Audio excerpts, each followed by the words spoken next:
Good evening to you all. आज से हम लोग हिस्ट्री सेक्शन स्टार्ट करने जा रहे हैं।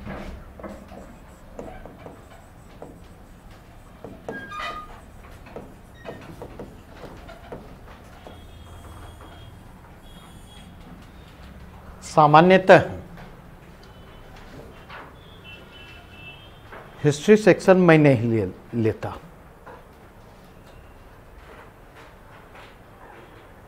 हिस्ट्री सेक्शन में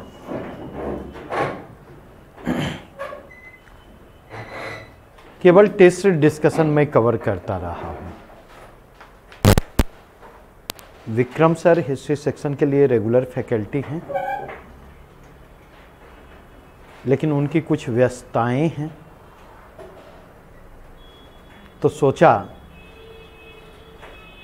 कि लोग कहते हैं कि पहला प्रेम जो है भुलाए नहीं भूलता।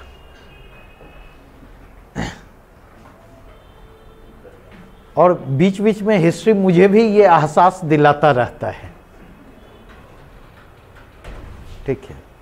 और विशेष करके आज के जिस दौर में जी रहे हैं, उस दौर में तो हिस्ट्री और ज्यादा चैलेंजिंग होता चला गया है। तो सोचा कि आप ही के बहाने जो है कुछ मैं भी नए सिरे से सीखने की कोशिश करूं। लेकिन इस सेक्शन को शुरू करने को लेकर हमारी कुछ दुविधाएं हैं। दुविधा हमारी यह है कि हिस्ट्री सेक्शन के लिए हम किस अप्रोचेज को फॉलो करें, क्योंकि अगर आप नेचर ऑफ क्वेश्चन को देखें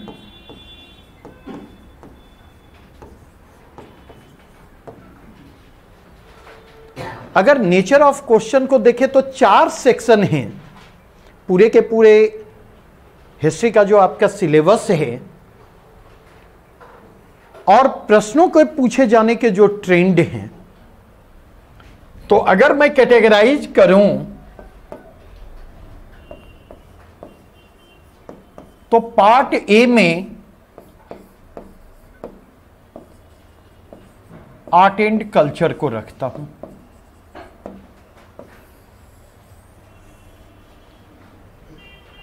कला और संस्कृति को रखता हूं।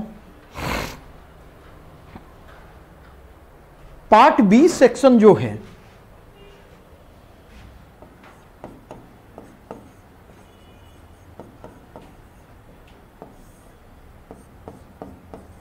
इंपैक्ट ऑफ कॉलोनियल रूल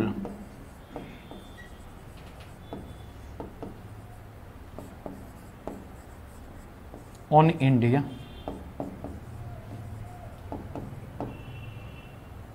और यह टॉपिक जो हम करेंगे with special reference to Bihar.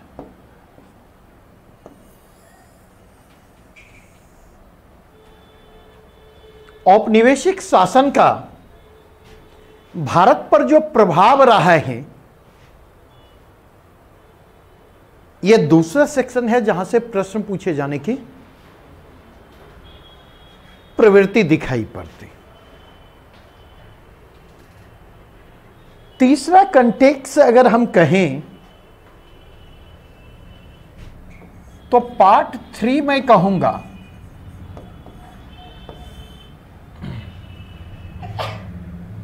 वह है रिएक्शंस अगेंस्ट कॉलोनियल रूल।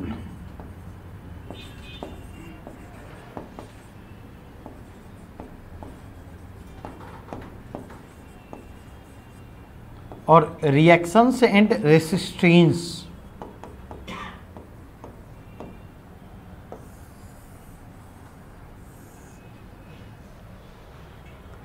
औपनिवेशिक शासन के प्रति प्रतिक्रिया और औपनिवेशिक शासन का प्रतिरोध। और चौथा जो टॉपिक हमारा है वह है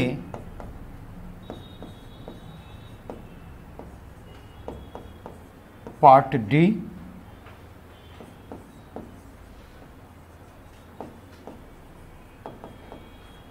personality centric questions.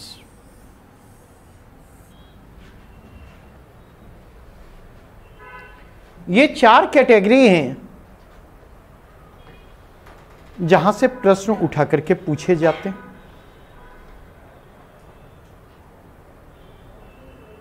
At first glance देखें तो हिस्ट्री वाला सेक्शन आपको आसान लगता है या मुश्किल लगता? इजी लगता है, नहीं? आसान लगता है। एक बार आज जाने के बाद जब से पेपर 1 के पार्ट ए में 4 की जगह प्रश्नों की संख्या बढ़ाकर जो 6 की गई है, एक बार पलट करके देखें और एक सिचुएशन इमेजिन करें कि अगर प्रश्नों की संख्या 6 से घटा करके 4 कर दी जाए तब हिस्ट्री सेक्शन आसान रहेगा या मुश्किल? ठीक है, एक बार इमेजिन जरूर कीजिएगा। दूसरी बात जो मैं कहना चाहूंगा वह यह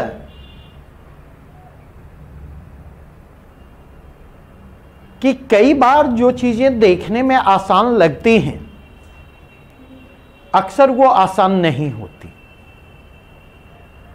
और कई बार जो चीजें देखने में मुश्किल लगती हैं अक्सर वो चीजें मुश्किल नहीं होती।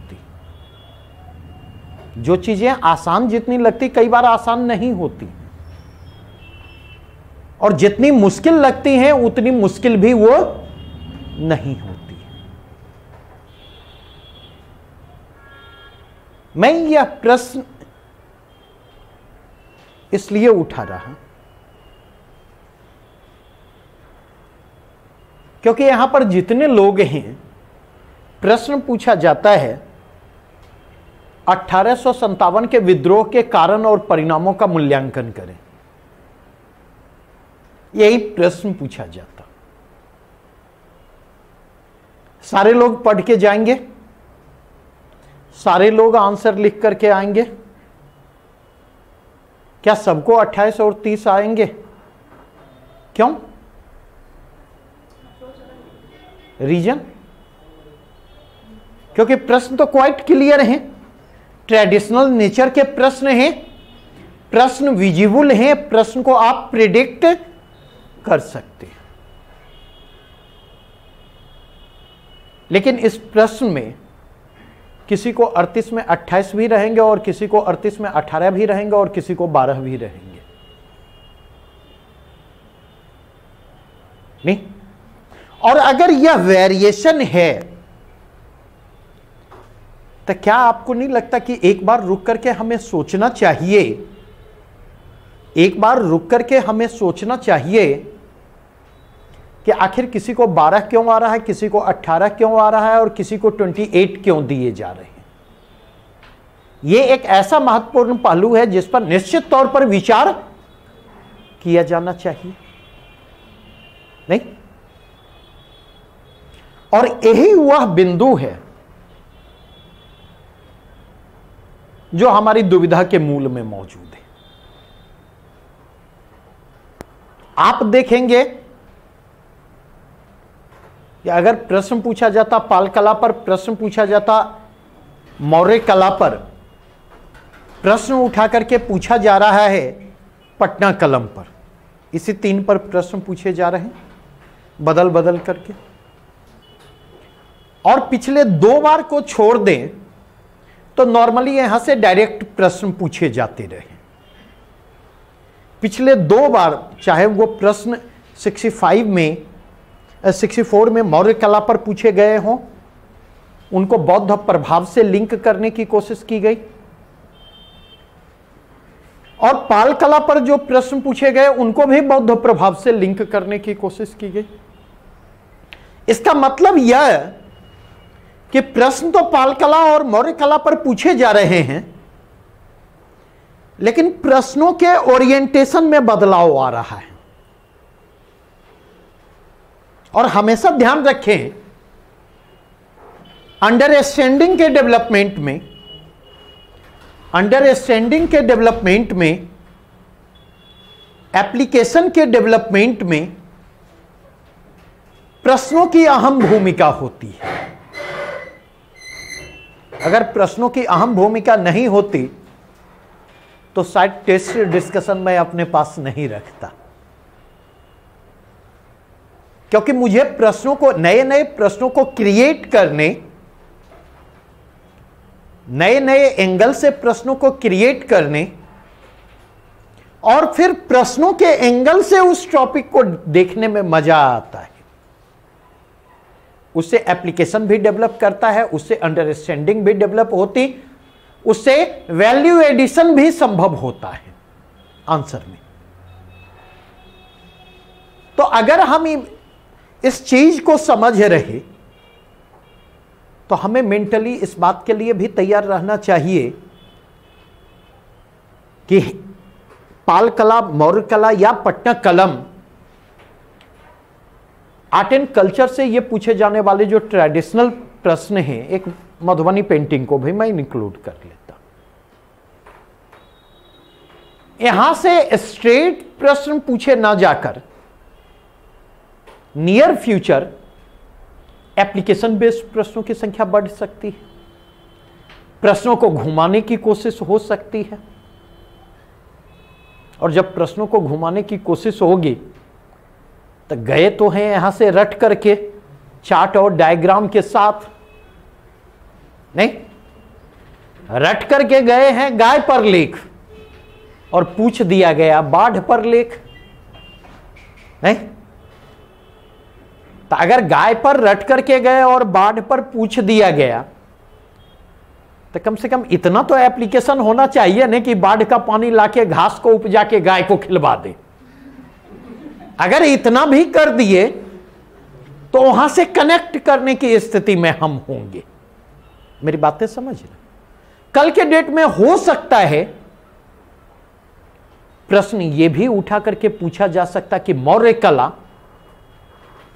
कला भारतीय कला शैली और विदेशी कला शैली का संश्लेष है।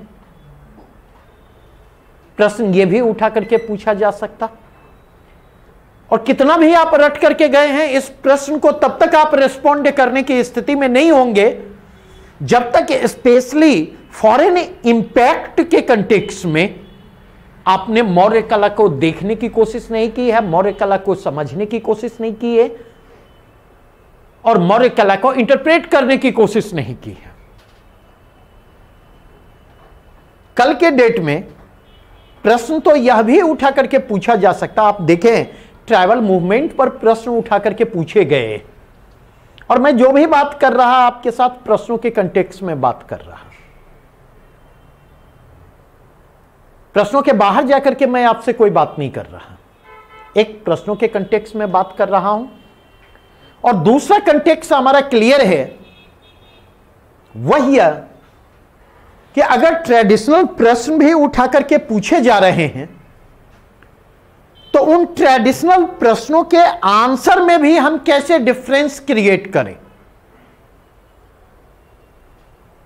क्योंकि छोटू की दुकान से लेकर के अशोक राजपथ में अरुण जी की दुकान तक जो जेरोक्स उपलब्ध है, सब में आपको मौर्य कला मिलेगा, सब में आपको पाल कला मिलेगा, सब में आपको पटना कलम मिलेगा। और एग्जामिनेशन के खत्म होने के 5 मिनट के बाद से सब लोग दावा करेंगे कि हमने क्लास में पढ़ाया, यहां से पूछा गया। कई बार दावा मैं भी करता, लेकिन ऐसे प्रश्नों पर दावा करने में शर्मिंदगी महसूस होती है, क्योंकि ऐसे प्रश्न अगर हमने पढ़ाए और पूछे गए तो इसमें हमारा कोई क्रेडिट नहीं है। फ्रैंकली मैं कहता हूं, क्रेडिट एज ए टीचर तब है, क्रेडिट एज ए टीचर तब है जब हमने एप्लीकेशन करने की कोशिश की और जिस तरीके से एप्लीकेशन करने की कोशिश की उस एप्लीकेशन के साथ प्रश्न उठा करके पूछे जाए। निश्चित तौर पर उसका क्रेडिट क्लेम करूंगा, लेकिन इस प्रश्न का क्रेडिट क्लेम नहीं करूंगा। तो इस चीज को समझने की कोशिश करें you will have to create difference in your answer. And if you aspire to create difference in your answer, if you try to create difference in your answer, then history will not easy for you. तब history आसान नहीं रहेगा आपके लिए, क्योंकि उस difference को create करने के लिए अक्सर मैं एक शेर कोट करता कि वक्त का तकाजा है तूफान से जूझो, कब तक चलोगे किनारे किनारे। वक्त का तकाजा है तूफान से जूझो, कब तक चलोगे किनारे किनारे। किनारे किनारे में रिस्क कम होता, लेकिन फिर किनारे किनारे चलने में किनारे रहने के खतरे भी बढ़ जाते हैं। और जब आप गहराइयों में उतरते हैं तो रिस्क बढ़ता है, लेकिन रिस्क बढ़ने के साथ साथ जो है, रिस्क बढ़ने के साथ साथ जिस टारगेट को आप अचीव कर रहे हैं, उस टारगेट को अचीव करने की संभावना भी वहां पर बढ़ जाती है। इसलिए पहला कंटेक्स्ट जो हमारा इमर्ज करके आता, पहली दुविधा जो है कि हम विस्तार में जाएं, गहराई में जाएं, या फिर एक सप्ताह 10 दिन में हम खत्म कर दें। यह पहला प्रश्न मेरे सामने है। अगर 5 दिन में भी खत्म करूंगा तो प्रश्न वहीं से पूछे जाएंगे। यह बात भी मैं कह देता हूं, उसके बाहर से नहीं पूछे जाएंगे, इसकी गारंटी मैं ले सकता हूं। लेकिन आपको उसमें कितने नंबर आएंगे इसकी मैं गारंटी नहीं लूंगा। नहीं, मुझे तो जो देना है मैं दे दूंगा। आप वहां डिलीवर करके आ रहे हैं, क्योंकि थॉट प्रोसेस में बदलाव आसान नहीं है। आप देखें पॉलिटी में कितने क्लासेज हमने लिए, टोटल नंबर ऑफ क्लासेज आप काउंट कर ले, ठीक है। और मैं आपको कह सकता हूं कि एक बार आप पेपर देकर के आइए, जब एग्जामिनेशन हॉल से बाहर निकलेंगे, अभी भले आपको लग रहा हो बहुत भारी है, बहुत मुश्किल है, जो भी लग रहा हो, एग्जामिनेशन हॉल से जब आप बाहर निकल रहे होंगे तो जब पॉलिटी के प्रश्न आपके सामने होंगे तो निश्चित तौर पर अपने अगल बगल वालों से बात कीजिएगा, उन्होंने क्या लिखा है और आपने क्या लिखा है। तब आप डिफरेंस को फील कर पाने की स्थिति में होंगे।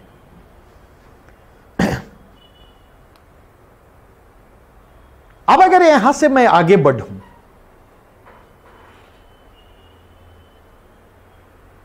तो दूसरा हमारा कंसर्न है,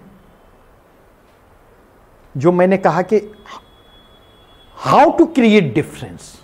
पहला कंसर्न हमने कहा कि हम डेप्थ में जाएं या सेलेक्टिव अप्रोच अपना करके आगे बढ़ें। दूसरा प्रश्न इमर्ज करता है कि कैसे हम डिफरेंस क्रिएट करें ट्रेडिशनल क्वेश्चन में भी। तीसरी बात कि अगर हमें डिफरेंस क्रिएट करना है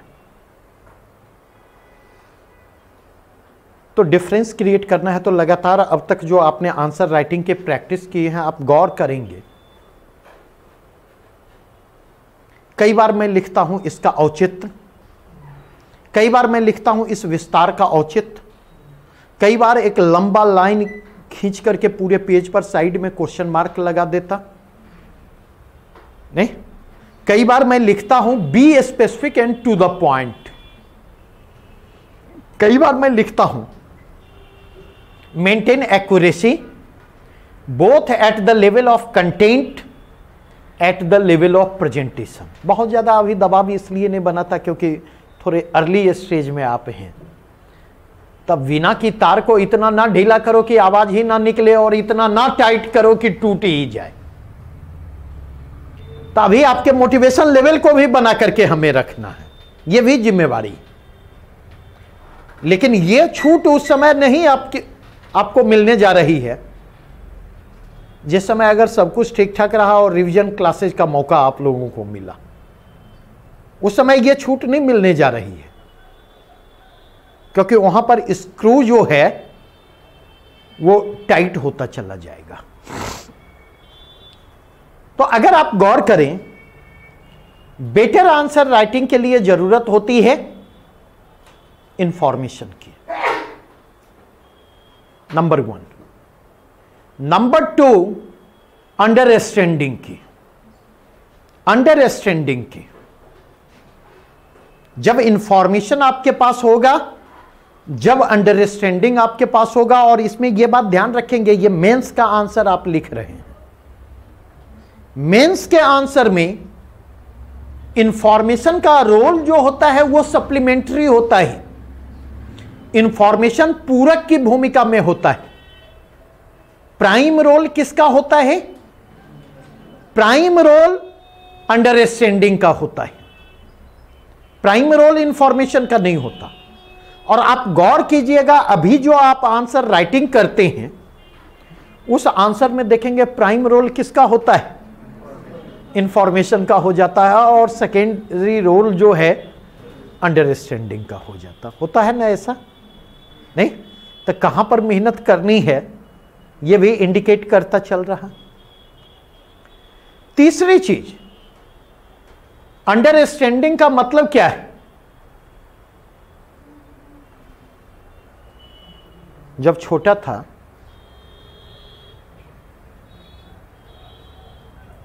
तो कई बार पिताजी कहा करते थे कि बेटा बात 5 तरह की होती है। एक बात होती है जो हम लोग माँ बाप से करते हैं, दूसरी बात होती है जो हम दोस्तों से करते हैं, तीसरी बात होती है जो हम पत्नी से करते हैं, पत्नी से करते, चौथी बात होती है जो ऑफिस में करते हैं, और एक 5वीं भी बात होती है जो किसी के साथ नहीं करते, किसी के साथ नहीं करते, ना माँ बाप के साथ करते, ना पत्नी के साथ करते, बच्चों के साथ, ना बच्चों के साथ करते हैं, ना ऑफिस में करते हैं। वो बात जो है सीने में दफन होती है और चली जाती है। और परेशानी कहां से शुरू होती है जानते हैं? जब माँ बाप वाली बात पत्नी से करने लगते हैं, पत्नी वाली बात माँ बाप से करने लगते हैं। मतलब व्यावहारिक तौर पर आप देखें ऐसा होता है। मतलब अक्सर कई बार जो है, कई लोग इमेज कॉन्शियस होते हैं माँ बाप की नजर, क्योंकि एक बार शादी हो जाएगी ना, तो किशोर दा का एक गाना है जो बहुत पसंद आएगा, मैं तो बहुत पसंद करता, कि रास्ते का पत्थर किस्मत ने मुझे बना दिया, जो रास्ते से गुजरा एक ठोकरें लगा गया। घर वाला कहेगा ससुराल वाले की बात सुनता है, ससुराल वाला कहेगा घर वाले की बात सुनता है, माँ बाप कहेंगे बीवी की बात सुनता है, बीवी कहेगी माँ बाप की बात सुनता है। ठीक है? तो कुछ लोग जो होते हैं इनमें, वो क्या करते, बीवी से जो बात हुई माँ बाप को जाके बतला देते, माँ बाप से जो बात हुई बीवी को बतला देते, ताकि बीवी को लगे कि हमसे कुछ छुपाया नहीं जा रहा, और माँ बाप को भी लगे हमसे कुछ छुपाया नहीं जा रहा। अब पता चला मुंड में मुंड भिरा दिए।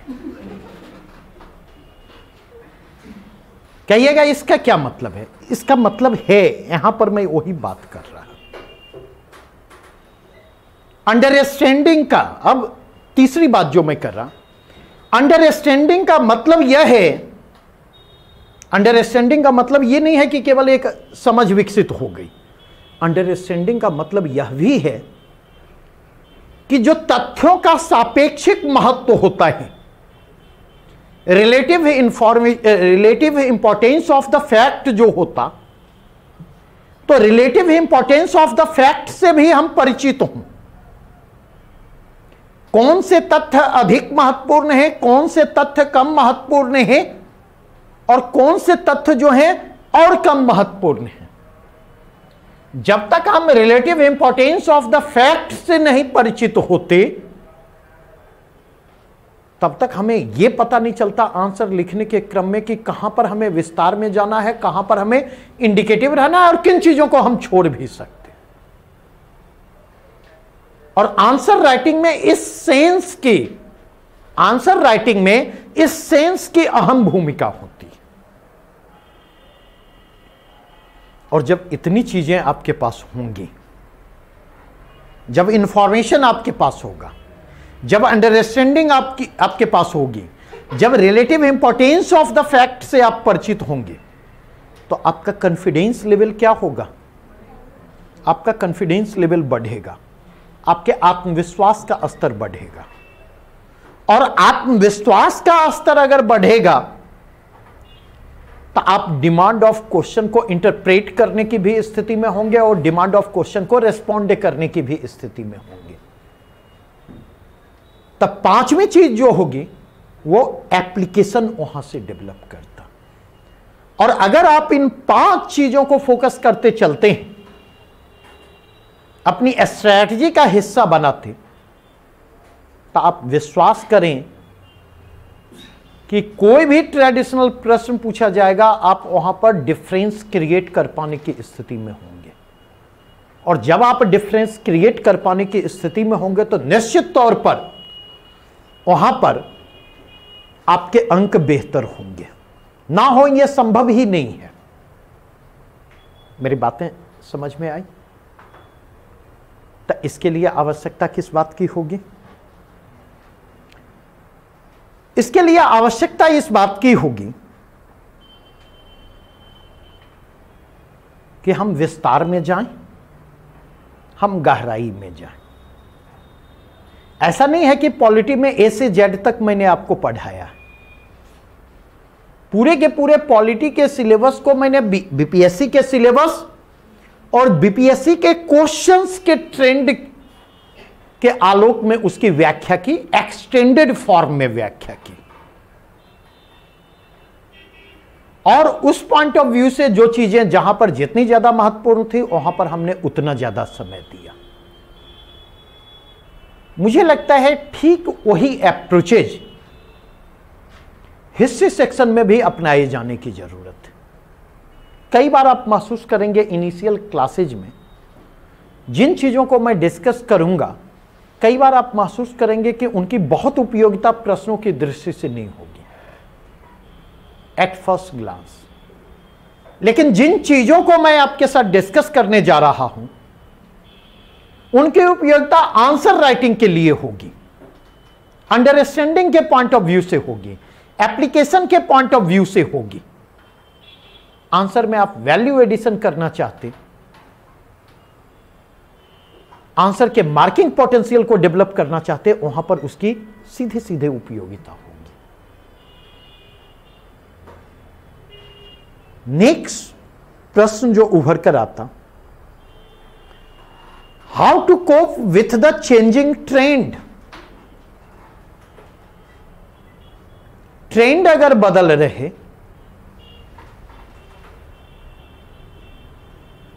तो ट्रेंड का बदलना रिस्क क्रिएट करेगा, क्योंकि आप किस तरह से गेसवर्क करते मैं नहीं कह सकता। लेकिन मैं जो गेसवर्क करता हूं, मैं एक साथ पिछले 5 साल के पेपर को रखता और लास्ट ईयर के पेपर को रखता हूं,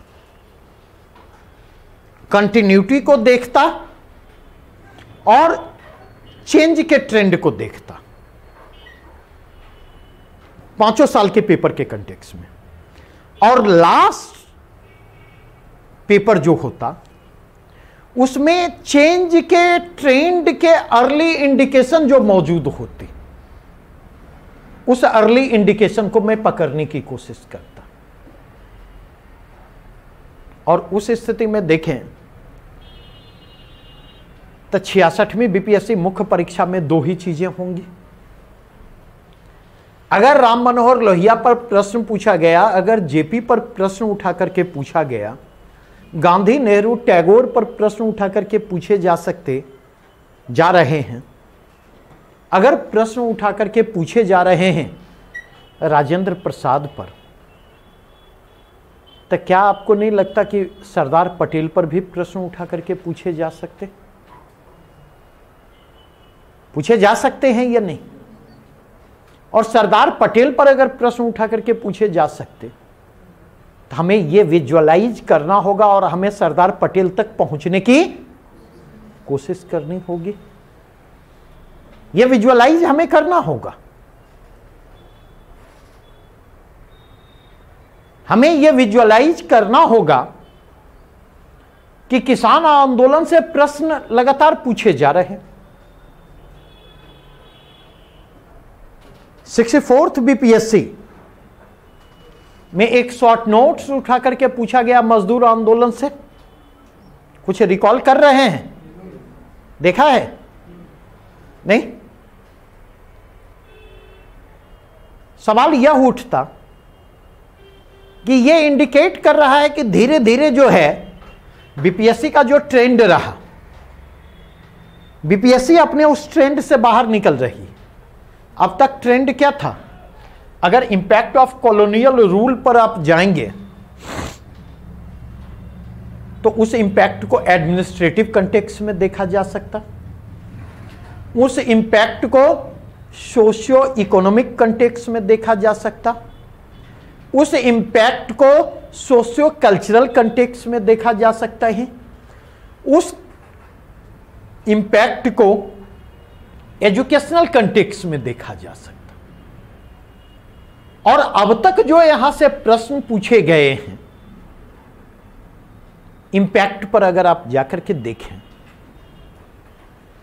तो अब तक यहां से जो प्रश्न पूछे गए हैं उसमें आप देखेंगे कि औपनिवेशिक शासन के दौरान पश्चिमी शिक्षा का विकास, पश्चिमी शिक्षा, पश्चिमी एवं तकनीकी शिक्षा का विकास, ये एक पेट क्वेश्चन है ट्रेडिशनली जो लगातार पूछा गया, जो लगातार पूछा गया। नहीं, दूसरा कंटेक्स्ट अगर आप जाकर के देखें तो बीच बीच में आप देखेंगे इकोनॉमिक इंपैक्ट से भी उठा करके प्रश्न को छुआ गया है, पूछा गया है। 64वीं बीपीएससी का प्रश्न उठा करके देखिए, एकदम नई प्रकृति के प्रश्न वो थे। ओवरसीज माइग्रेशन और इंडेंचर लेबर पर प्रश्न उठा करके पूछा गया 64वीं में। क्या आपको नहीं लगता कि वहां वो एक इंडिकेशन है हमारे लिए? हमें इस चीज के लिए हमें तैयार, क्योंकि अगर आप impact of colonial rule in India अगर आप नहीं समझेंगे तो यहां पर देखें रिएक्शंस और रेसिस्टेंस अगेंस्ट कॉलोनियल रूल की जो बात करेंगे तो इसके 3 पार्ट आएंगे। 1857 का रिवोल्ट आएगा इसमें, देखिए अगेन ट्राइबल मूवमेंट आएगा। और ट्राइबल मूवमेंट की बात कर रहे हैं तो 19th सेंचुरी का जो सेकेंड हाफ है, 19th सेंचुरी के सेकेंड हाफ में जो ट्राइबल मूवमेंट आपको दिखाई पड़ता बिहार में, चाहे वो संथाल मूवमेंट हो, चाहे वो मुंडा रिवोल्ट हो, नहीं, और अपार्ट फ्रॉम दैट जाएं तो आईएनएम आएगा, इंडियन नेशनल मूवमेंट आएगा। तो क्या आपको लगता है कि अगर impact of colonial rule on India आप समझ पाने की स्थिति में नहीं है तो आपको लगता है कि ये सेक्शन पार्ट सी जो प्रश्नों की दृष्टि से ग्रे एरिया है, यहां से सबसे ज्यादा प्रश्न पूछे जा रहे हैं, क्या आपको लगता है इन प्रश्नों के साथ जस्टिस कर पाएंगे? आप तो रट करके गए हैं मुंडा विद्रोह, आप रट करके गए हैं संथाल विद्रोह, आप रट करके गए हैं बिरसा मुंडा की भूमिका, आप रट करके गए हैं सिद्धू कान्हो की भूमिका। प्रश्न उठा करके पूछे जा रहा है जनजातीय विद्रोहों की परंपरा में। तो जनजातीय विद्रोहों की परंपरा में क्या स्थान है? नहीं, इस प्रश्न को तब तक आप लिख सकते जब तक आपको यह आइडिया नहीं हो कि संथाल विद्रोह और मुंडा विद्रोह किस तरह से अब तक की जनजातीय विद्रोहों से अलग रहा। बिना इसके रिस्पॉन्ड कर सकते तो उस चीज को कहां से हम लिंक करके पकड़ सकते? नहीं, अपार्ट फ्रॉम दैट जाकर के देखें, अगर 17th century mid 18th century से आप 19th सेंचुरी कांग्रेस की स्थापना के पहले तक के फेज में जाएं तो आप देखेंगे एक बड़ा पॉलिटिकल मूवमेंट दिखाई पड़ता। 1857 का रिवोल्ट, 1857 का रिवोल्ट, और 1857 के रिवोल्ट को अगर आप समझना चाहते तो जब तक सिविल रिवेलियन की समझ नहीं है, 1757 के बाद और 1857 के बीच इन 100 वर्षों के दौरान नागरिक विद्रोहों की क्या स्थिति रही, नागरिक विद्रोह क्यों होते रहे? नहीं, क्योंकि अगर आप देखें तो उनका स्केल स्मॉलर है, वही स्मॉलर स्केल का रिवोल्ट जो है एक लार्जर कैनवास में 1857 के रिवोल्ट में तब्दील होता। ट्राइबल रेसिस्टेंस जो इमर्ज करता है 18th सेंचुरी के सेकेंड हाफ में, 18वीं शताब्दी के उत्तरार्ध में, नहीं, और 19वीं शताब्दी के पूर्वार्ध में, फर्स्ट हाफ में, अगर आप देखें वही तो कंडेंस होता हुआ एक लार्जर पर्सपेक्टिव में देखें, संथाल विद्रोह और मुंडा विद्रोह के रूप में रिफ्लेक्ट होता है। और अगर इस पॉइंट ऑफ व्यू से देखें, अगर इस पॉइंट ऑफ व्यू से देखें तो मैं तो संथाल विद्रोह और मुंडा विद्रोह को ट्राइबल मूवमेंट और इंडियन नेशनल मूवमेंट को जोड़ने वाली कड़ी के रूप में देखता हूं। दोनों के बीच जो गैप था उस गैप को ब्रिज करने का काम किसने किया है? ट्राइबल रिवोल्ट में। दोनों जगहों पर अगर देखें तो प्रोटो नेशनलिज्म रिफ्लेक्ट होता हुआ आता। दोनों जगहों पर देखें तो आद्य राष्ट्रीयता की आपको झलक दिखाई पड़ती। दोनों जगहों पर देखें तो यह revolt anti colonial in nature है। और अगर एंटी कॉलोनियल इन नेचर होगा तो उस स्थिति में क्रूड फॉर्म में अगर आप देखें तो नेशनलिस्ट सेंटिमेंट तो कहीं ना कहीं क्रूड फॉर्म में मौजूद होंगे, बहुत स्पष्ट नहीं होंगे, लेकिन उसकी संभावनाएं इनके भीतर मौजूद होंगी। और अगर इस लार्जर पर्सपेक्टिव में लेकर के देखने की कोशिश करते तो आपके आंसर में डिफरेंस की संभावना यहीं से पैदा होती है। एक लार्जर कैनवास में इंडियन नेशनल मूवमेंट को समझना चाहते नहीं तो एक पीसी जोशी का स्टेटमेंट मैं कोट करना चाहूंगा। यूपीएससी ने पूछा है,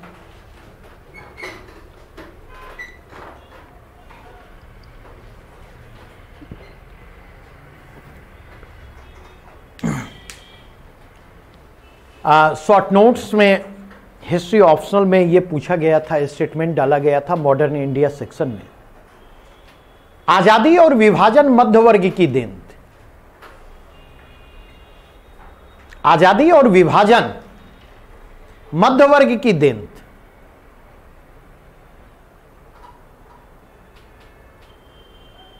independence and partition was the contribution of middle class। नहीं, और एक प्रश्न बीपीएससी में पूछा जाता है, constitution of Bihar as a separate provinces, पृथक प्रांत के रूप में बिहार का गठन।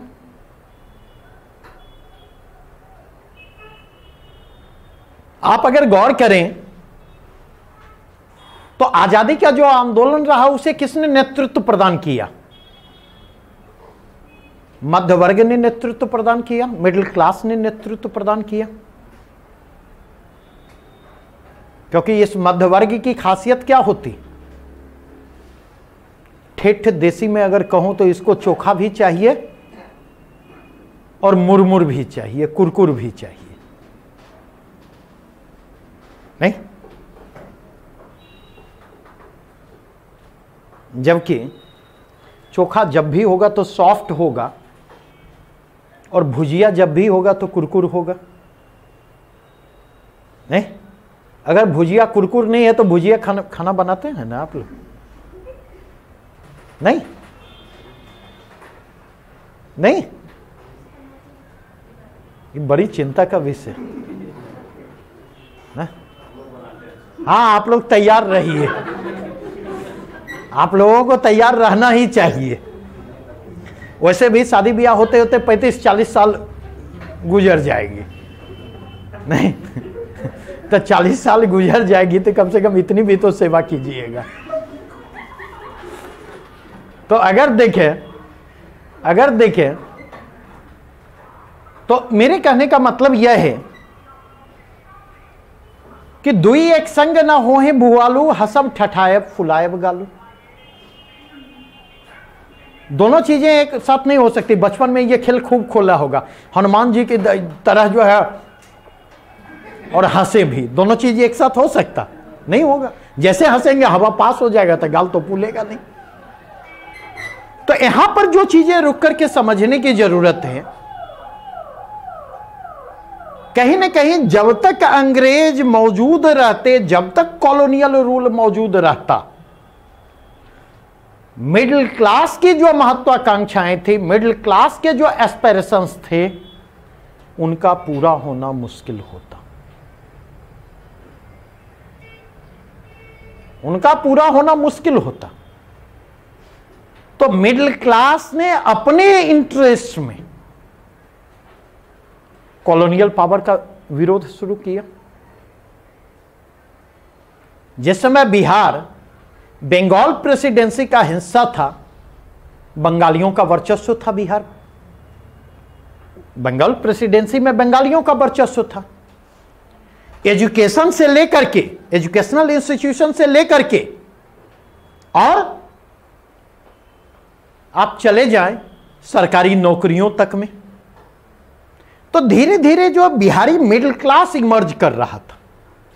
आप देखें इस पूरे के पूरे मूवमेंट को कौन लीड करते? आप गौर करें, कुछ लाला जी हैं, पढ़ने लिखने के काम बेचारे, वो लाठी थोड़े चला सकते हैं। कुछ लाला जी होंगे, कुछ मुसलमान होंगे, कुछ सवर्ण होंगे। पढ़ा लिखा एक एजुकेटेड इंटेलेक्चुअल क्लास जो इमर्ज कर रहा है, मिडिल क्लास जो इमर्ज कर रहा है, वो देख रहा है कि हमें तब तक स्पेस नहीं मिलेगा जब तक बंगालियों का वर्चस्व है। तो इसलिए वह किसकी बिहारी आइडेंटिटी के प्रश्न को उठाता है, बिहारी एस्पिरेशंस के प्रश्न को उठाता है। और यह प्रक्रिया 1880 के दशक के आसपास शुरू होती और 1912 तक आते आते सेपरेट भी जो है, अब ये मत कहिएगा कि 12 में नहीं हुआ, 35 ना 36, ये मत कहिएगा। ठीक है, बिहार उड़ीसा संयुक्त प्रांत थे। तो अगर आप देखें यहां पर, तो कहीं ना कहीं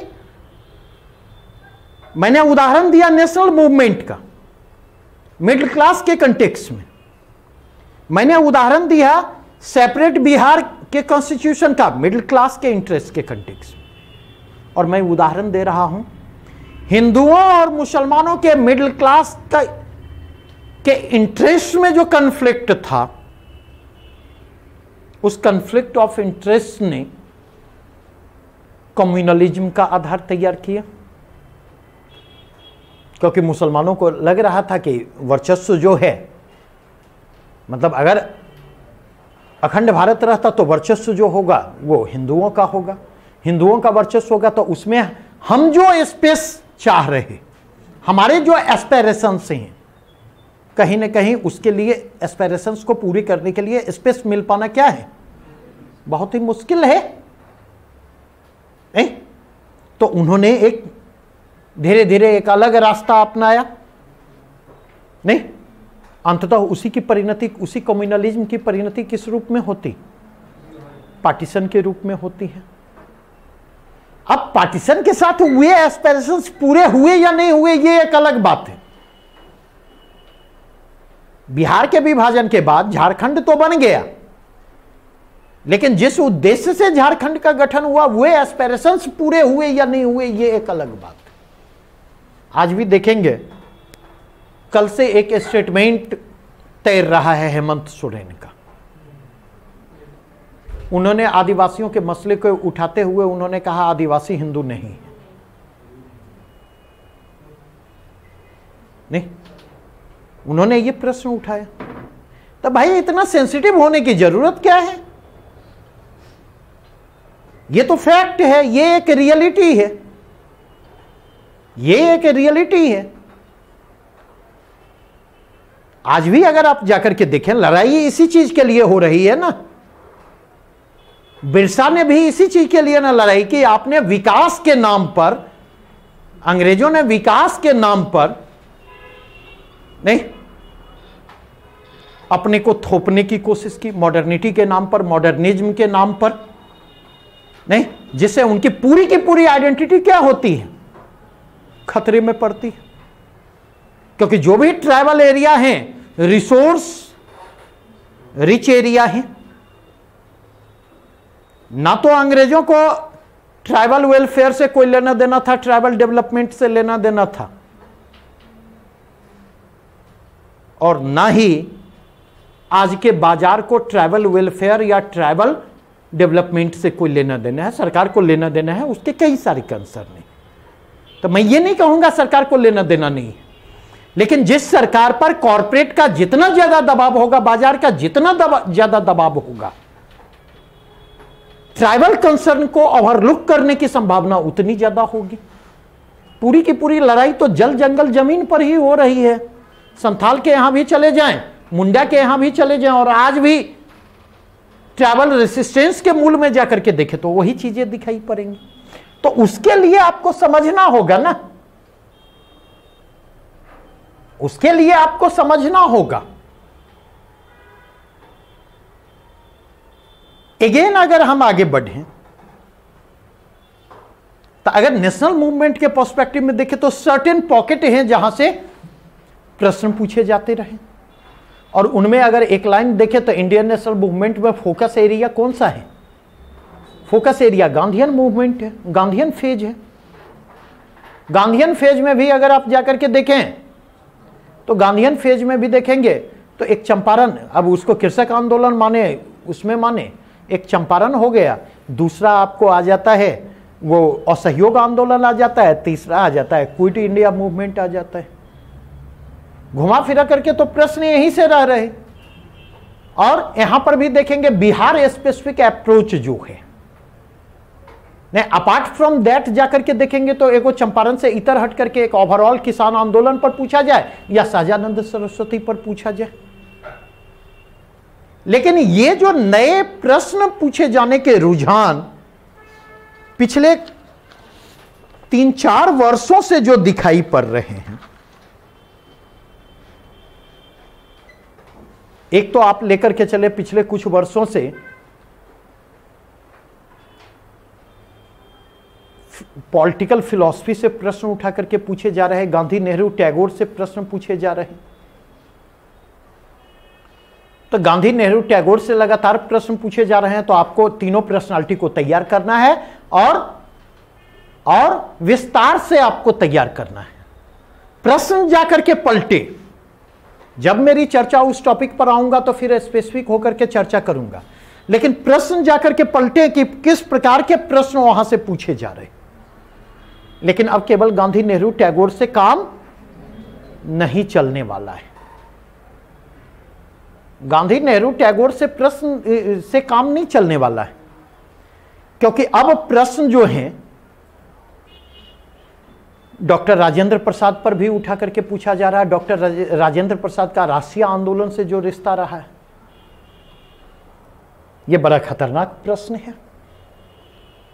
यह बड़ा खतरनाक प्रश्न है। प्रश्न उठा करके पूछा जा रहा है, यह तो फिलॉसफी का है, जाति और धर्म के संदर्भ में गांधी के विचार। प्रश्न उठा करके पूछा जा रहा है बिहार में दलित आंदोलन, बिहार में दलित आंदोलन।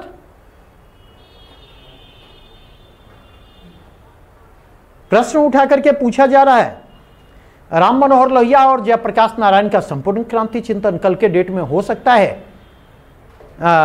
सामाजिक आर्थिक चिंतन पर पूछा गया, कल के डेट में हो सकता है। उठा करके जो है जयप्रकाश नारायण के संपूर्ण क्रांति से उठा करके प्रश्न पूछा जाए, लोहिया के समाजवाद से प्रश्न उठा करके पूछा जाए। और अगर बिहार स्पेसिफिक होकर के बात करूं तो मैंने पॉलिटी में विस्तार के साथ आपके साथ चर्चा की, कर्पूरी ठाकुर का समाजवादी चिंतन है, वहां से भी प्रश्न उठा करके पूछे जा सकते, उसकी संभावना बनती है।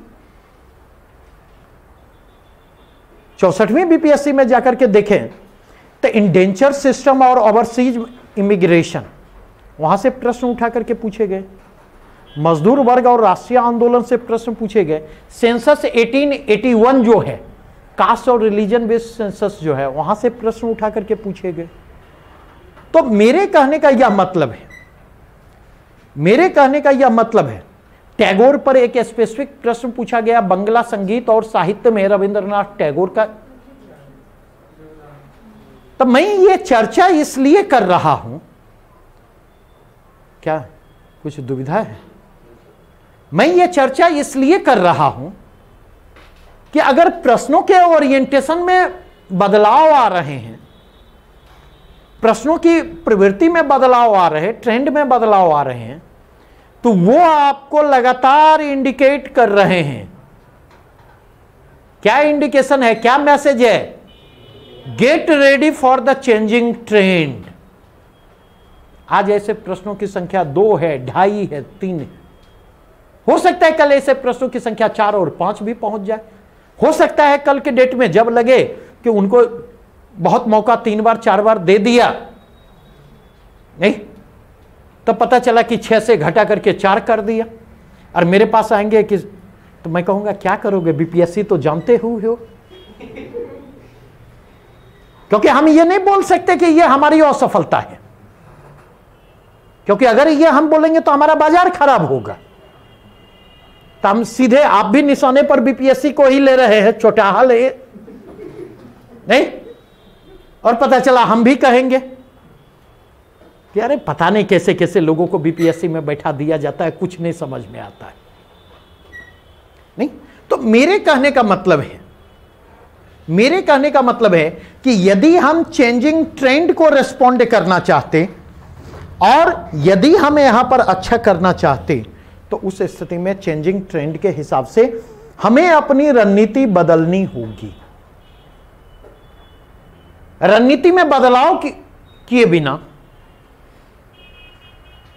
चेंजिंग ट्रेंड के साथ कोप अप कर पाना और अपने आंसर को ट्रेडिशनल प्रश्नों में औरों के आंसर से अलगा पाना, डिफरेंशिएट कर पाना, उसके मार्किंग पोटेंशियल को बढ़ा पाना, यह मुमकिन नहीं है। मेरी बातें स्पष्ट हुई? और अगर इस पॉइंट ऑफ व्यू से देखें तब प्रश्न वहां से पूछे जाएं, प्रश्न वहां से नहीं पूछे जाएं, मैटर नहीं करता। एनसीईआरटी की जो बुक है,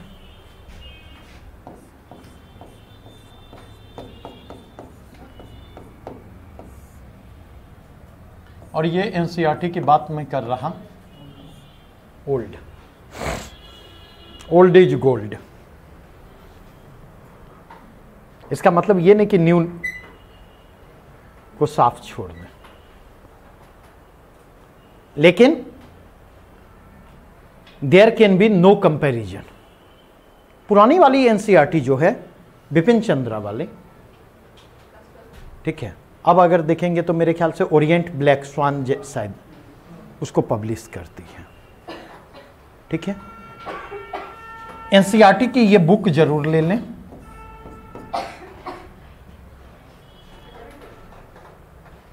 आधुनिक मॉडर्न इंडिया 12th की हो, जिसकी हो, उतना मत उलझाओ मुझे। राइटर ऑथर का नाम बतला दिया, टाइटल बतला दिया, पब्लिकेशन बतला दिया। एनसीईआरटी वाली वो बुक ले लें और उस बुक के 2-3 चैप्टर को रिलीजियसली पढ़ें। मैं रिलीजियसली पढ़ने की बात कर रहा हूं। एक चैप्टर जो है, दो चैप्टर मेरे ख्याल से, एक प्रशासनिक नीति में परिवर्तन वाला चैप्टर है, दूसरा जो है सामाजिक आर्थिक नीति में परिवर्तन वाला चैप्टर है। कोई आदमी लेते आइएगा तो मैं चैप्टर नंबर ये कर दूंगा। एक सोशियो रिलीजियस रिफॉर्म मूवमेंट पर चैप्टर है। प्रश्न पूछे जाएं, प्रश्न नहीं पूछे जाएं, इससे हमें कोई मतलब नहीं है, लेकिन मैं एसेंशियल रीडिंग की बात कर रहा हूं। मैं एसेंशियल रीडिंग की बात कर रहा हूं, ठीक है। ये 3 चैप्टर और 1-2 चैप्टर और सजेस्ट करूंगा। कोई आदमी बुक लेते आएंगे, मैं नोट डाउन करवा दूंगा। निश्चित तौर पर आपको पढ़ना चाहिए, क्योंकि जिस अंडरस्टैंडिंग की बात मैं कर रहा हूं, जिस एप्लीकेशन की बात मैं कर रहा, जिस relative importance of the fact की बात मैं कर रहा, जिस कंप्रिहेंसिव अप्रोच की मैं बात कर रहा, वो वहां से डेवलप होगा। वो चीजें वहां पर मौजूद हैं। प्रश्न वहां से नहीं पूछे जाएंगे। गलती से कभी अगर पूछ दिए गए तो यहां पर पूछ दिए गए, अदरवाइज प्रश्न जो चैप्टर में रेफर करूंगा वहां से नहीं पूछे जाएंगे। लेकिन यहां पर अगर आप डिफरेंस क्रिएट करना चाहते, यहां पर आप बेटर परफॉर्म करना चाहते, तो वो आपको पढ़ना ही चाहिए। क्लियर? कोई डाउट है यहां तक में? नहीं। अपार्ट फ्रॉम दैट, जो जिनका मीडियम हिंदी है तो मेरी बुक मोर देन सफिशिएंट है। जिनका इंग्लिश है वो क्लास के साथ चलें, यही कह सकता हूं। क्या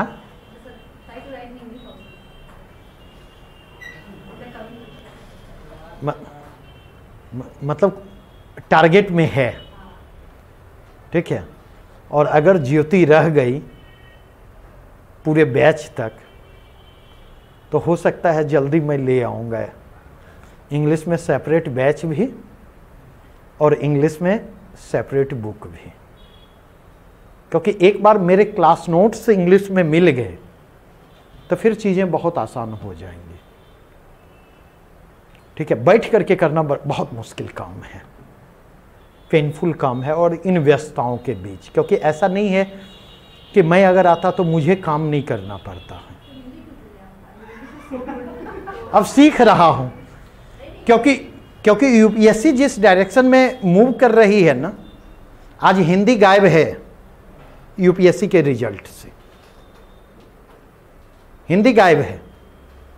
तो अगर मुझसे पूछे तो 5 साल 7 साल के बाद स्टेट पीसीएस की भी वही स्थिति होने जा रही, तो रोजी रोटी पर हमारी भी रोजी रोटी पर संकट उत्पन्न होने वाले हैं।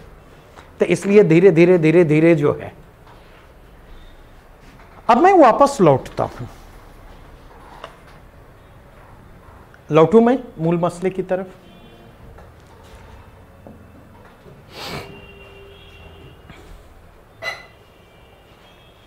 आर्ट एंड कल्चर को लास्ट में रखूंगा। मैं शुरू करने जा रहा हूं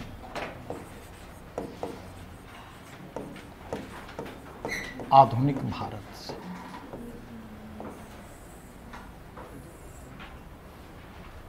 मॉडर्न इंडिया।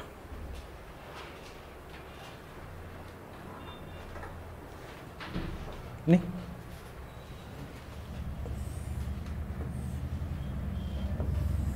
जब इसकी बात मैं कर रहा तो एक साथ कई प्रश्न इमर्ज करते हैं। नहीं, व्हाट डज इट मीन?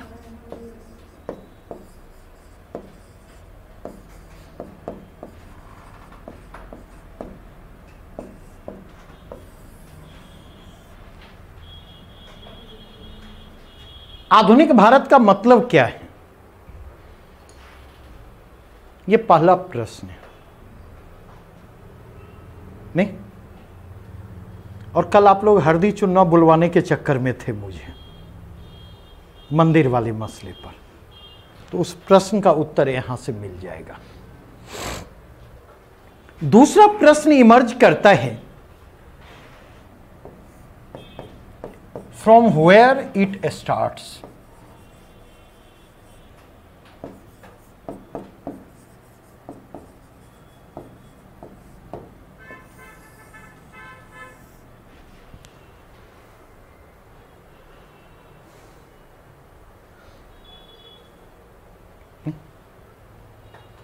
और जब इन दोनों प्रश्नों पर हम चर्चा करेंगे तो कुछ टर्म्स आएंगे।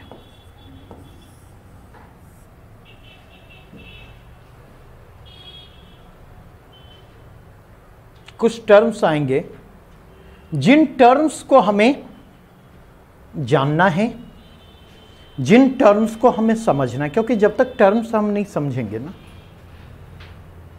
तब तक हमारे लिए इन प्रश्नों को रिस्पॉन्ड कर पाना पॉसिबल नहीं होगा।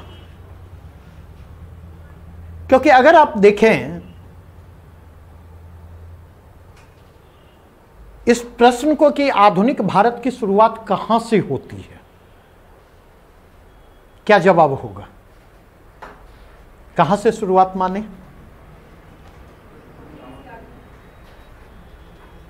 कहां से? After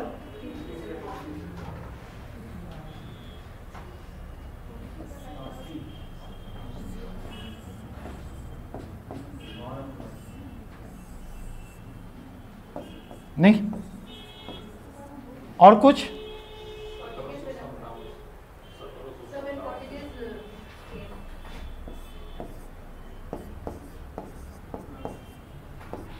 from 1757।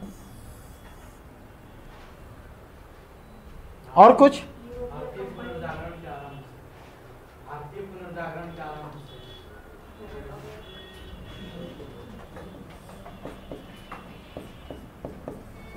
From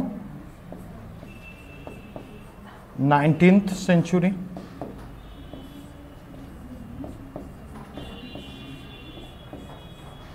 SRRM, socio religious reform movement, भारतीय नवजागरण कह लें, भारतीय पुनर्जागरण कह लें, नहीं, भारतीय सामाजिक धार्मिक सुधार आंदोलन कह लें।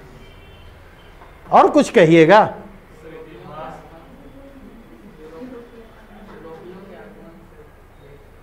यूरोप, अब किधर लिखे? चलिए, फ्रॉम कमिंग ऑफ यूरोपियंस,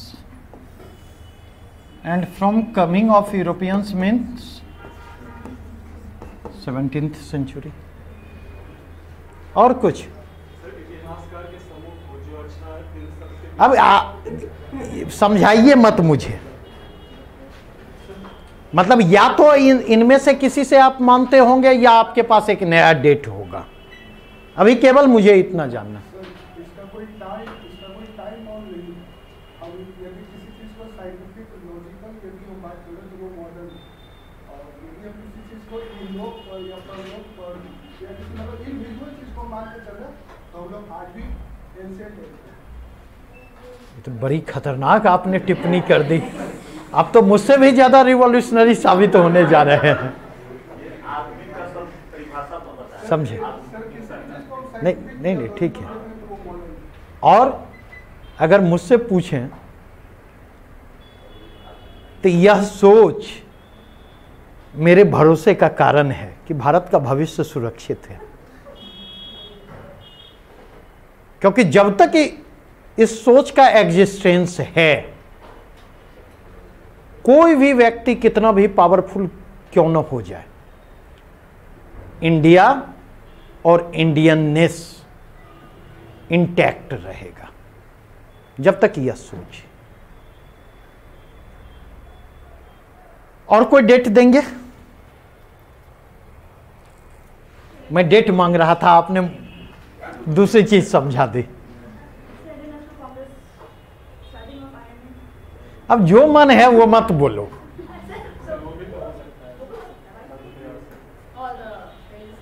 हमेशा एक चीज ध्यान रखें, नहीं, जितनी बातें आपने की,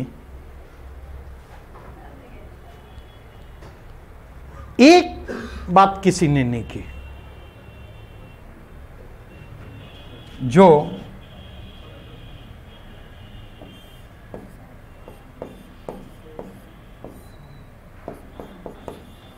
(1707) की बात किसी ने नहीं की।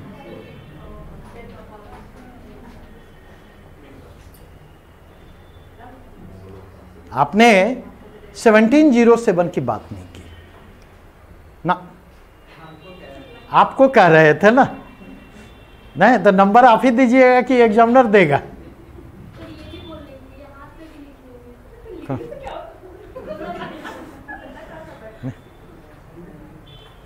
अब अगर गौर करें, इसमें क्या होगा अभी मैं नहीं बतला सकता, नहीं, लेकिन कुछ तो क्राइटेरिया होने चाहिए इनमें से कुछ को चुनने का और कुछ को छांटने का। वो क्राइटेरिया क्या होगा? नहीं? अक्सर देखेंगे आज के दौर में दो शब्द काफी पॉपुलर हो रहे हैं, और समझने की कोशिश कीजिएगा। जेनेसिस एक शब्द जो पॉपुलर हो रहा है,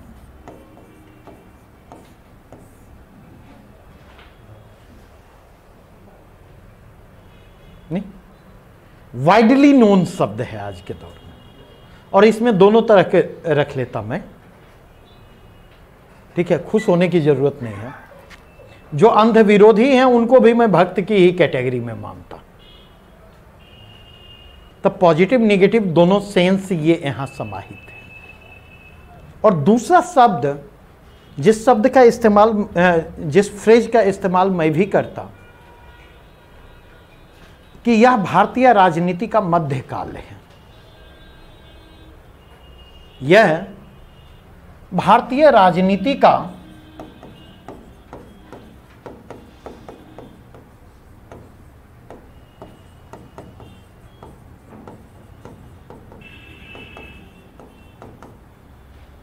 और इन दोनों में एक इंटर रिलेशन है। मध्यकाल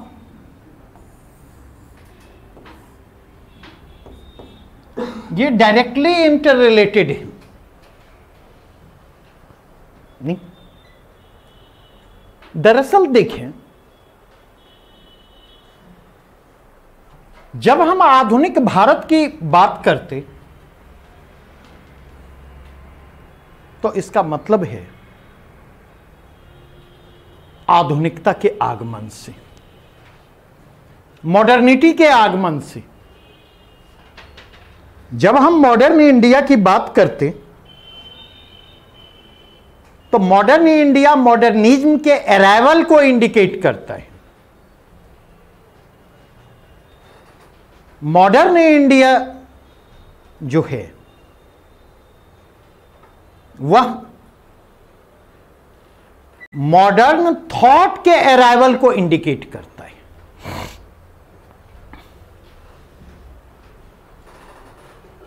अब अगर इसके कंटेक्स्ट में हम देखें, मॉडर्निज्म क्या है? मॉडर्न माइंडसेट क्या है? मॉडर्निटी क्या है? मॉडर्निज्म क्या है? मॉडर्न माइंडसेट क्या है? मॉडर्निज्म क्या है? नहीं? तो अगर उसके कंटेक्स्ट में देखें तो जो पहली चीज इमर्ज करती है वह है लॉजिक एंड रीजनिंग।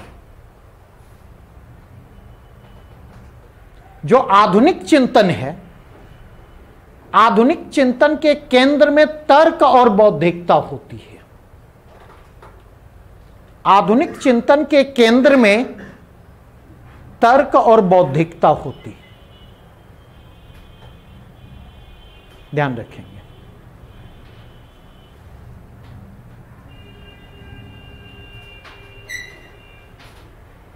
नंबर 2, अगर इस पॉइंट ऑफ व्यू से देखें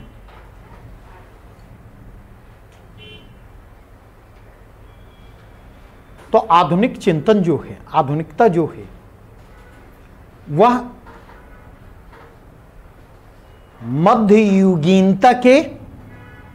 मध्ययुगीनता से मिडाइवल माइंडसेट से इस कंटेक्स्ट में भिन्न है।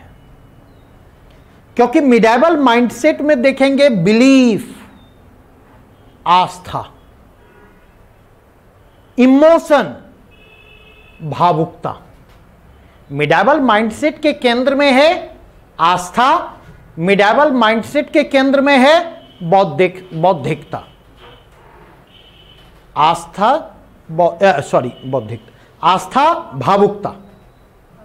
भावुकता, इमोशन।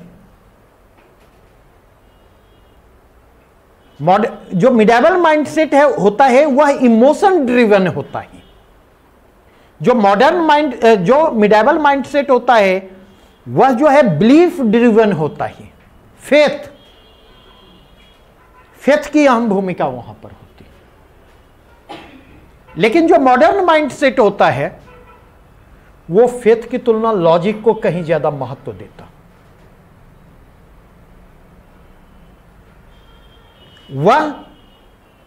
वह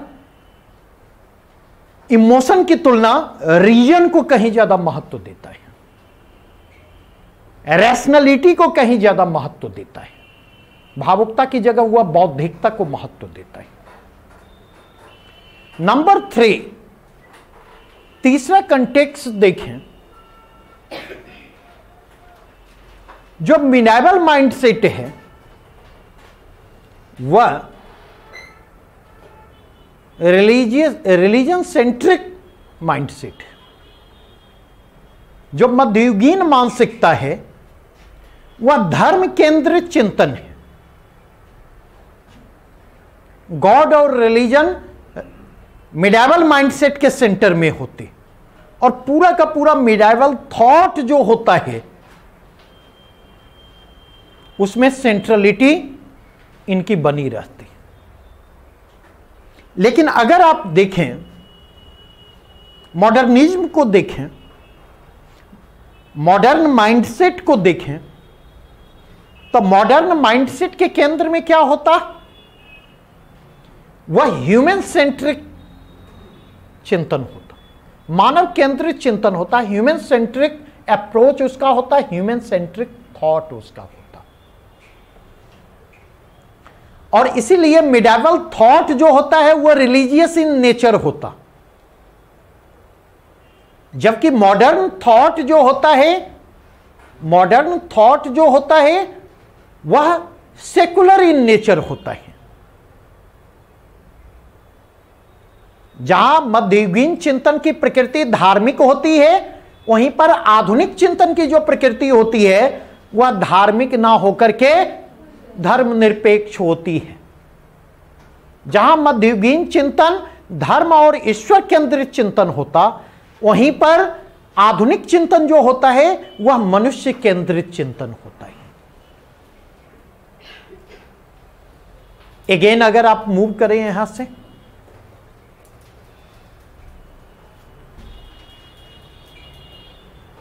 तो आप देखेंगे मुक्ति की बात दोनों जगह है। मध्ययुगीन चिंतन में जाकर के देखें, मध्ययुगीन चिंतन में जाकर देखें, मिडाइवल माइंडसेट जो है स्पिरिचुअल सॉल्वेशन की बात करता है, मोक्ष की बात करता है, वहां पर आध्यात्मिक मुक्ति की बात है।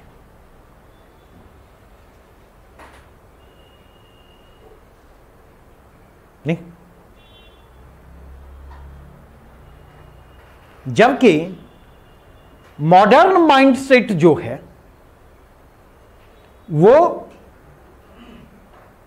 ऑपरेशन से फ्रीडम की बात करता, शोषण और उत्पीड़न से मुक्ति की बात करता है।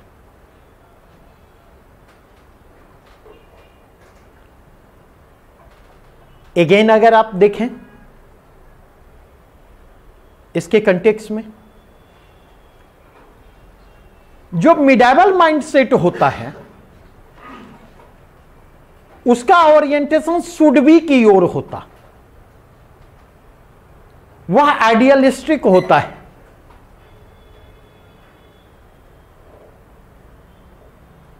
उसका जोर किस पर होता? आदर्शवादी रुझान होता, हमेशा वो चाहिए पर जोर देगा, ऐसा होना चाहिए नहीं। और जो मॉडर्न चिंतन होता, जो आधुनिक चिंतन होता है, वो टू बी को फोकस करता है, वह रियलिस्टिक होता है, वह यथार्थपरक होता है। जो मिडाइवल थॉट होगा वो मेटाफिजिकल हो, जबकि जो मॉडर्न थॉट होगा, मेटाफिजिकल मतलब आध्यात्मिक, जबकि जो मॉडर्न थॉट होगा उसका संबंध फिजिकल वर्ल्ड से जुड़ेगा, रियल वर्ल्ड से जुड़ेगा। जो भौतिक दुनिया है, जो वास्तविक दुनिया है। अब बातें स्पष्ट हुई? अब बातें ये स्पष्ट हुई या नहीं? नहीं।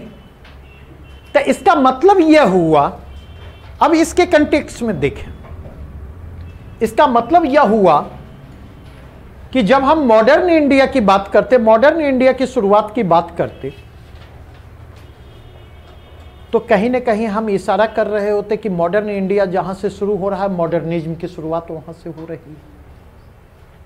नहीं, आधुनिक तर्क और बौद्धिकता की शुरुआत का आगमन वहां से हो रहा है, मनुष्य केंद्रित चिंतन की शुरुआत वहां से हो रही है, धर्मनिरपेक्ष चिंतन की शुरुआत वहां से हो रही है। नहीं, वह परलोक की बजाय, वह आध्यात्मिक लोक की बजाय स्पिरिचुअल वर्ल्ड की तुलना वह रियल वर्ल्ड की को फोकस करेगा। नहीं, और वो फोकस कहां पर होता दिखाई पड़ता?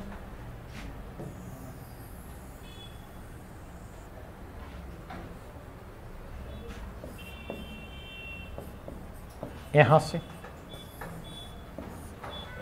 अगर आप देखें, बंगाल का चुनाव करीब है, तो थोड़ी बहुत चर्चा हम लोग भी राजा राम मोहन राय की कर लें। राजा राम मोहन राय का नाम सुना होगा। राजा राम मोहन राय 1805 में एक पेम्पलेट लेकर उपस्थित होते हैं, और राजा राम मोहन राय जिस पेम्पलेट को लेकर के उपस्थित होते हैं उसका नाम है तुहफत उल मुवाहिदीन।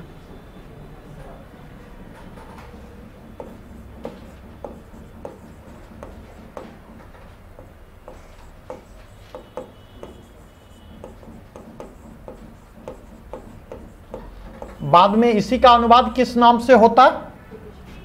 अ गिफ्ट टू मोनोथेइस्ट, एक ईश्वरवादियों को उपहार के नाम से।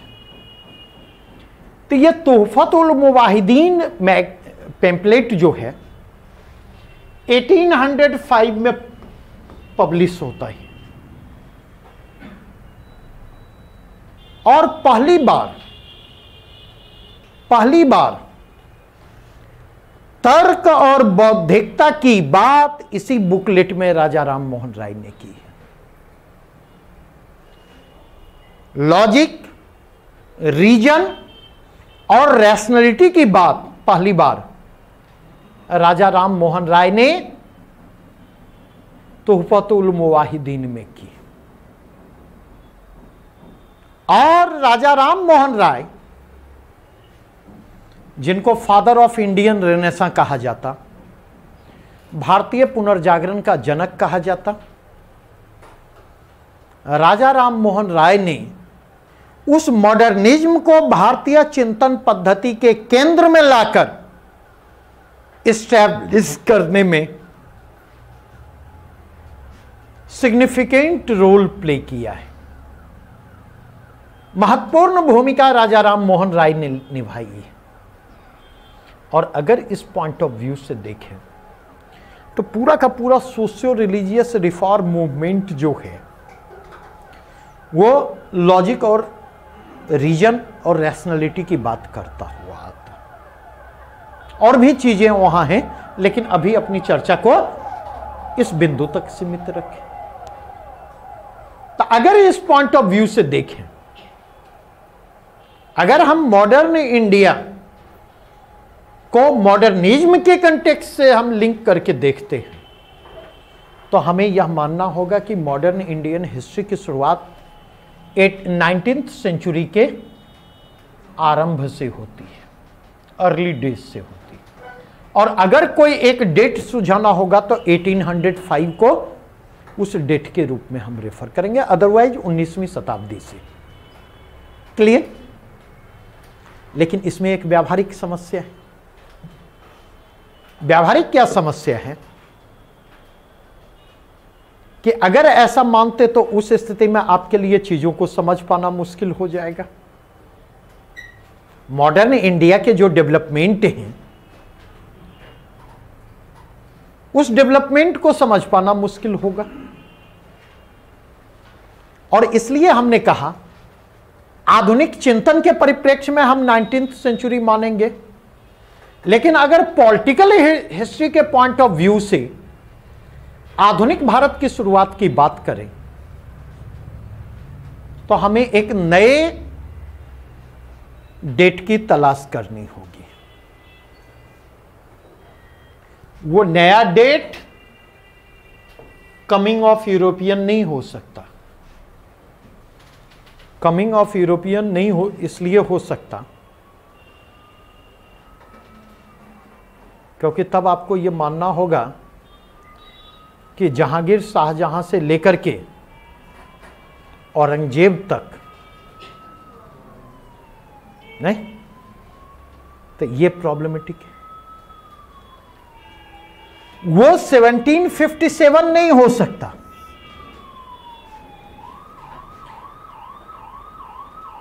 क्योंकि 1757 एडवांस स्टेज है। और जब 1757 ही नहीं हो सकता तो 1764 कहां से होगा? वो 1857 भी नहीं हो सकता क्योंकि वो मोस्ट एडवांस स्टेज हो जाता। तो वो क्या होगा? वो होगा 1707। क्यों होगा 1707? तो इसका रीजन है सेंट्रलाइज्ड अंपायर के रूप में मुगल अंपायर का डिक्लाइन यहां से शुरू होता और डिक्लाइन ऑफ मुगल अंपायर के साथ जो एक पॉलिटिकल स्पेस क्रिएट होता है उस पॉलिटिकल स्पेस को भरने की कोशिश किसके द्वारा होती? कंपनी के द्वारा होती है। 1707 से 1757 तक कंपनी उस पॉलिटिकल स्पेस को भरने की कोशिश करती और लास्टली कंपनी की यह कोशिश क्या करती? क्योंकि मुगल अंपायर सिंबॉलिक बनकर के रह गया है, मुगल अंपायर की जगह आप देखेंगे तो कुछ रीजनल एम्पायर उठ खड़े हुए। अवध इमर्ज करता है, बंगाल इमर्ज करता है, नहीं? तो अगर उसके कंटेक्स्ट में देखें तो इसने क्या किया? उस समय का मोस्ट पावरफुल अंपायर बंगाल था। वहां पर डायरेक्ट जो है कन्फ्लिक्ट की स्थिति पैदा होती है और चूंकि वो कोस्टल रीजन भी पड़ता है तो आप देखेंगे उस समय तक आते आते बंगाल में उनका अच्छा खासा अंग्रेजों का प्रेजेंस था, फैक्ट्रियां वगैरह थी, तो वहां सीधे कन्फ्लिक्ट होता है। और वह कन्फ्लिक्ट जो है क्या करता, नवाब सिराजुद्दौला और कंपनी को आमने सामने खड़ा कर देता। और अल्टीमेटली आप देखेंगे यहां से इनडायरेक्ट कंट्रोल। और 1757 के बैटल ऑफ प्लासी के जो रिजल्ट रहे, उस रिजल्ट को फाइनली किसने अप्रूव किया? बैटल ऑफ बक्सर ने 1764 में। यहां से 1764 से भारत कंपनी के डायरेक्ट पॉलिटिकल कंट्रोल में आ जाता है। तो अगर इस पॉइंट ऑफ व्यू से देखें तो एक फेनोमेनन के रूप में, पॉलिटिकल फेनोमेनन के रूप में, अगर हम मॉडर्न इंडिया के अराइवल को देखें तो हम 17.7 से मॉडर्न इंडिया की शुरुआत मानेंगे। बातें स्पष्ट हुई? कोई डाउट है यहां तक में? अगर है तो पूछ लें।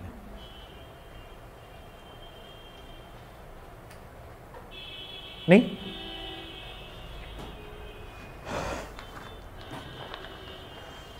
अब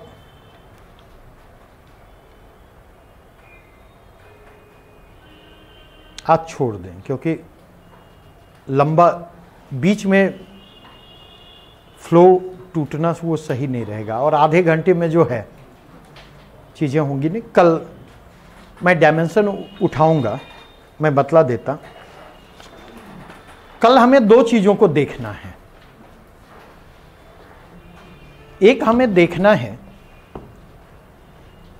कि ईस्ट इंडिया कंपनी के अराइवल से लेकर 1947 तक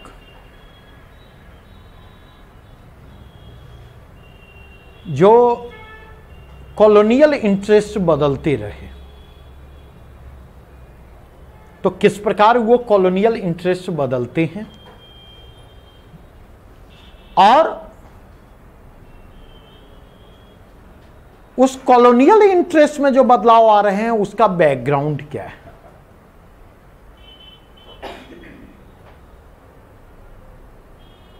और उस बैकग्राउंड के लिए हमें कहां जाना होगा? ब्रिटेन जाना होगा। बिना ब्रिटेन गए काम नहीं चलेगा।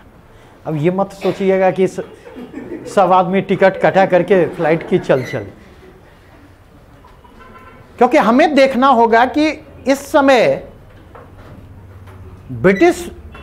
ब्रिटेन में जो सोशियो इकोनॉमिक ट्रांसफॉर्मेशन का प्रोसेस चल रहा है और इसके कारण ब्रिटिश सोसाइटी और ब्रिटिश पॉलिटिक्स की जो कॉम्प्लेक्सिटी इमर्ज कर रही है, वह किस प्रकार ब्रिटेन की इंडिया पॉलिसी को अफेक्ट कर रही है। अगर इस चीज को हम समझने में कामयाब होंगे, that may be possible 1 to 2 classes पर लगेंगे। ठीक है, तो उस स्थिति में हम विजुअलाइज करने की स्थिति में होंगे, क्योंकि 3-4 चीजों को मुझे डिस्कस करना है आपके साथ, जिसका डायरेक्ट आपके सिलेबस से संबंध नहीं जुड़ता, लेकिन आपके परफॉर्मेंस से उसका सीधा सीधा संबंध जुड़ता है। एक, changes in British society in 18th and 19th century, और इसने किस प्रकार कॉलोनियल इंटरेस्ट को रिडिफाइन करने में अहम, कॉलोनियल इंटरेस्ट और कॉलोनियल पॉलिसी को रिडिफाइन करने में अहम रोल प्ले किया है। नंबर 2, आप में से किन्हीं के पास फ्रीडम स्ट्रगल की पुस्तक है बिपिन चंद्रा वाली? फ्रीडम स्ट्रगल एनबीटी वाली जो है, आप एक काम कीजिएगा, 3 या 4 पेजेज में उसमें 3 स्टेजेस ऑफ इंडियन कॉलोनियलिज्म को डिस्कस किया गया है। कुछ आइडिया है? पढ़ा है? उसका स्नैप लेकर के ग्रुप में डाल दीजिएगा। हिंदी अंग्रेजी दोनों। अंग्रेजी किन्हीं के पास नहीं है तो डाल दीजिएगा, ठीक है, आज ही डाल दीजिएगा जाने के साथ। और वो जो उतना बढ़िया 3 स्टेजेस ऑफ कॉलोनियलिज्म आपको कहीं नहीं मिलेगा। एक वो, और दूसरा जो एनसीईआरटी की बुक हमने बतलाई उसमें ब्रिटिश प्रशासनिक नीति में परिवर्तन वाला चैप्टर जो है उसको अनिवार्यतः पढ़ के आइए। 2 सजेस्टेड रीडिंग है, नहीं तो एक ये हो गया। दूसरा सोशियो रिलीजियस रिफॉर्म मूवमेंट, वहां से पिक करूंगा और वहां से पिक करते हुए freedom and independence and partition, ये जो पूरा का पूरा स्लॉट है, ये कंटेम्परेरी डेवलपमेंट को समझने के लिए आपके लिए बहुत जरूरी है। कंटेम्परेरी इंडिया को समझने के लिए बहुत जरूरी है। दूसरी चीज, तीसरी चीज, इमर्जेंस ऑफ इंडियन नेशनलिज्म, भारतीय राष्ट्रवाद का आविर्भाव।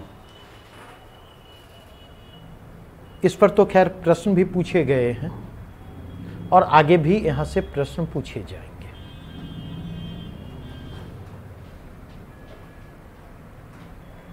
एटलीस्ट ये 3 टॉपिक हैं। और जब नेशनल मूवमेंट हम चर्चा करेंगे तो नेशनल मूवमेंट में सुभाष भी हम कवर करेंगे, स्पेशली याद दिलवा दीजिएगा, पटेल भी हम कवर करेंगे, क्योंकि जिस तरह प्रश्न के ओरिएंटेशन बदल रहे हैं, पटेल और सुभाष हाईलाइटेड पर्सनालिटी हैं वहां से, तो उसमें जब सुभाष और पटेल कवर करेंगे, नहीं तो इसके लिए तैयार रहना है कि सुभाष को नेहरू से भी लड़वाना है, गांधी से भी लड़वाना है, पटेल को नेहरू से भी लड़वाना है। देखिए, समझने के पॉइंट ऑफ व्यू से उसमें इन्वॉल्व होइए, समझने के लिए। और समझने के लिए जब इन्वॉल्व होंगे ना तो बहुत मजा आएगा, बहुत मजा आएगा, ठीक है। तो कल हम लोग फिर कंटिन्यू करते। Thanks a lot.